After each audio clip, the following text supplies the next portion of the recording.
Muitas pessoas têm dúvidas de como será o final dos tempos. Por isso, eu vou te mostrar, baseado na Bíblia, os principais acontecimentos do antes e depois da volta de Jesus. O profeta Daniel afirma que em determinado momento da história surgirá um homem muito poderoso e inteligente. Daniel, capítulo 8, versículo 23. E Ezequiel, capítulo 28, versículo 3. Que virá de um cargo político muito importante. Daniel, capítulo 11, versículo 21. E capítulo 8, versículo 25. E conquistará a confiança de muitos. Este homem será aquele que as Escrituras dizem ser o Anticristo. Com seu poder de persuasão e um discurso voltado para a paz e a prosperidade, o Anticristo convencerá os líderes das maiores religiões do planeta que a melhor saída para a humanidade será a criação de uma aliança mundial que, segundo ele, trará harmonia absoluta a todos os povos da terra. Daniel capítulo 9, versículo 27. E quando esse tratado de paz for assinado, algo sobrenatural acontecerá: o arrebatamento. As pessoas estarão vivendo suas vidas tranquilamente, quando de repente, os jornais darão a seguinte notícia: milhares de pessoas desapareceram misteriosamente ao redor do mundo. Ainda não se sabe como sumiram. Restaram apenas as suas roupas. As mães estão desesperadas, porque todas as suas crianças pequenas e recém-nascidas foram levadas. O que está acontecendo? Muitos voos foram cancelados por causa dos acidentes onde aeronaves simplesmente caíram do céu. O mesmo aconteceu com o trânsito. Várias batidas aconteceram ao mesmo tempo, ao redor do mundo, e ninguém consegue achar os motoristas. Os hospitais estão lotados com tantas vítimas, mas nem todas conseguem atendimentos, pois faltam médicos e enfermeiros que sumiram, também sem deixar rastros. O apóstolo Paulo fala sobre esse arrebatamento da Igreja de Cristo em sua primeira carta aos Tessalonicenses.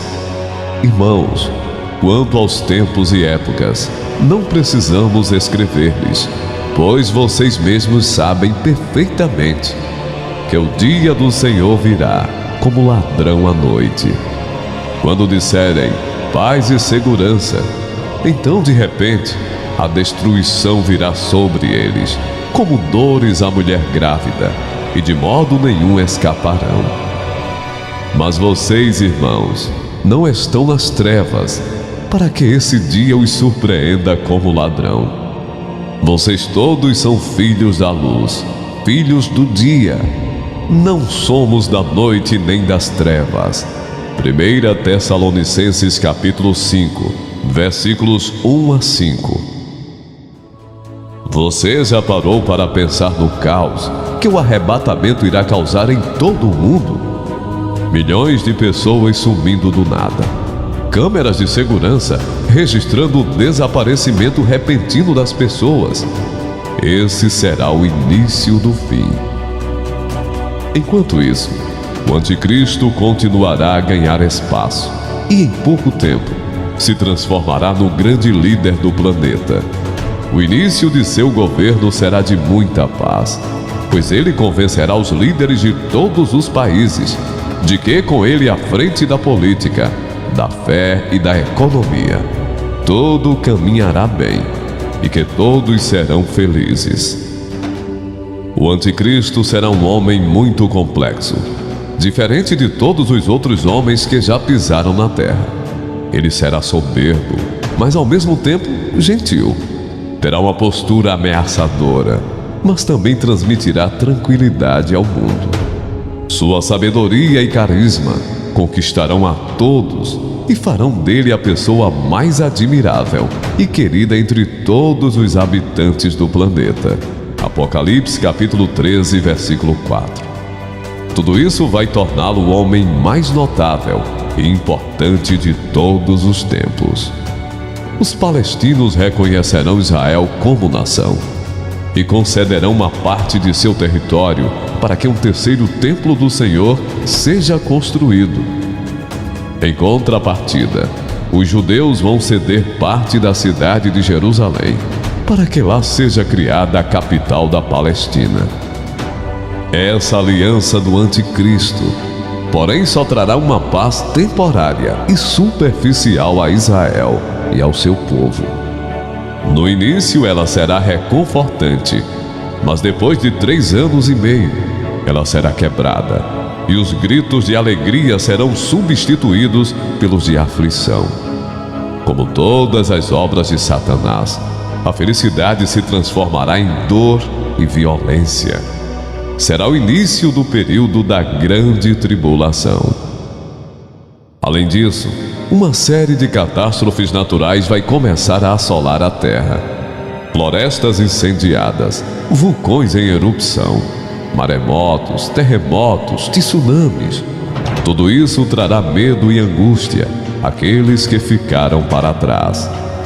O profeta Joel escreveu: aquele dia, sim, o dia do Senhor está próximo.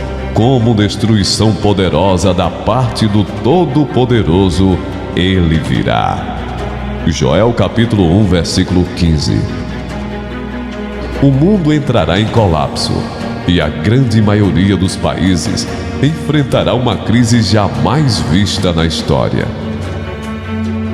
Diante desse caos, os líderes desses países terão que ir atrás de recursos naturais que ainda geram dinheiro para tentar restabelecer sua economia.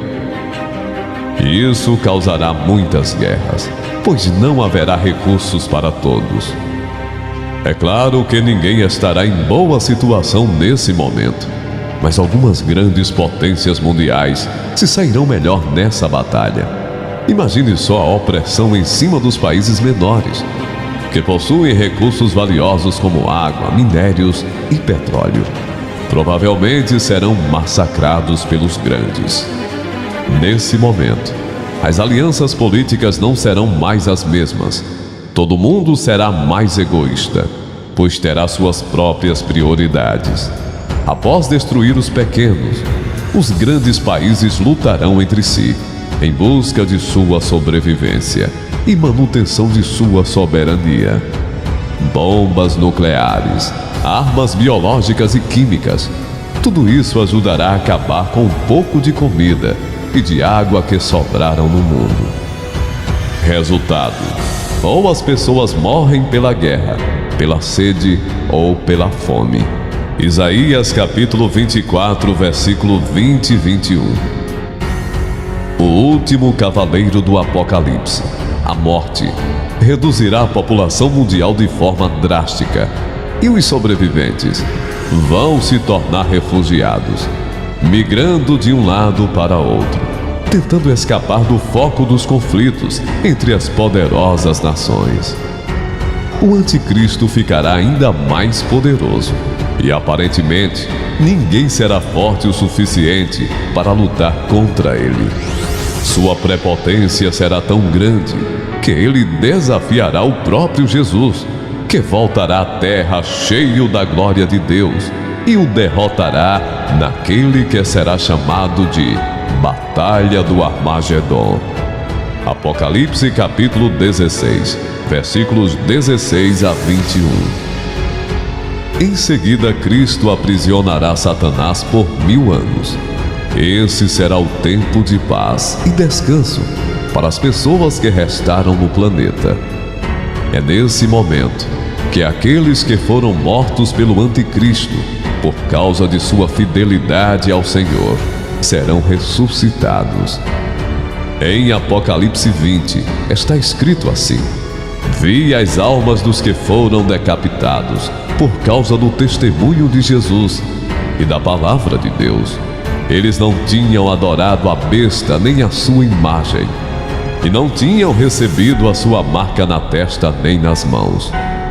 Eles ressuscitaram e reinaram com Cristo durante 1000 anos.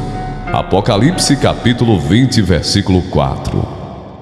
Assim que terminarem os 1000 anos, Satanás será solto da sua prisão para enganar as nações que estão nos 4 cantos da terra, com o objetivo de destruir o reinado de Cristo.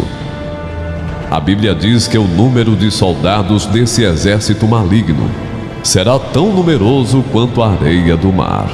Apocalipse capítulo 20, versículo 8. Essas nações irão marchar até a cidade de Jerusalém. Porém, Deus enviará fogo do céu e as destruirá completamente. Satanás então será lançado no lago de fogo que arde com enxofre, onde já tinham sido mandados a besta e o anticristo. Eles serão atormentados dia e noite para todo sempre. Apocalipse capítulo 20, versículo 10. Deus surgirá do seu trono e todos ficarão diante dele. O livro da vida, enfim, será aberto, e essas pessoas, tanto as vivas quanto as que já haviam morrido, serão julgadas de acordo com o que fizeram durante a sua vida. Apocalipse capítulo 20, versículo 15. Surgirão então um novo céu e uma nova terra, um mundo novo depois do caos total, uma terra onde os novos habitantes terão uma vida eterna de paz e alegria, uma terra onde Deus se faz presente entre eles e todos vivem juntos no mesmo local.